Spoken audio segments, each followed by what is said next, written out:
The face of downtown Toledo has changed. Orange barrels and construction equipment line Summit Street for months now as crews work to finish before the Solheim Cup in August. So now the road's getting attention for another reason. Who will end up paying nearly $1 million to move utility lines owned by Buckeye Broadband?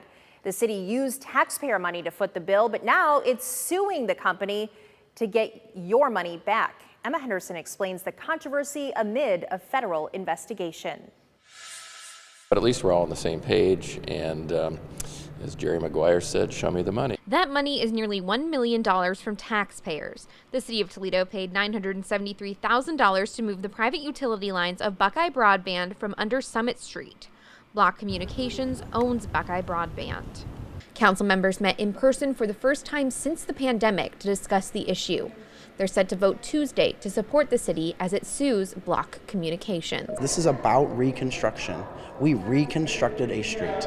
WTOL 11 obtained emails dating back to July of 2020 showing the city's current law director, Dale Emch, called the construction aesthetic at the time. He explained that means it's to make it look better.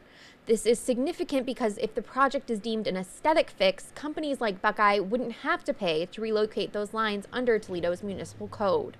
This has both Councilman Rob and Rob Ludeman asking questions about who will lead the lawsuit.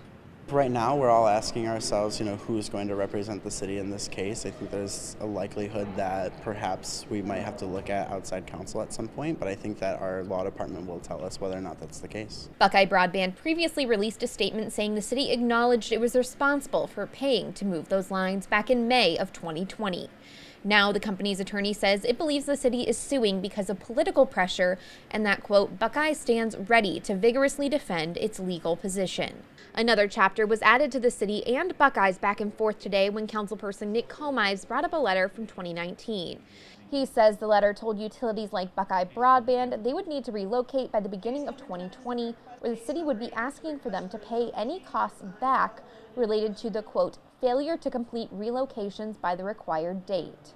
Buckeye Broadband has 28 days in which to answer the city's challenge, and so we'll see what happens in that period of time. You can read the emails and the full statements from the city, Block Communications, and those involved right now on WTOL.com. In downtown Toledo, Emma Henderson, WTOL 11. Both Comives and Ludeman anticipate a vote on the lawsuit at next Tuesday's City Council meeting.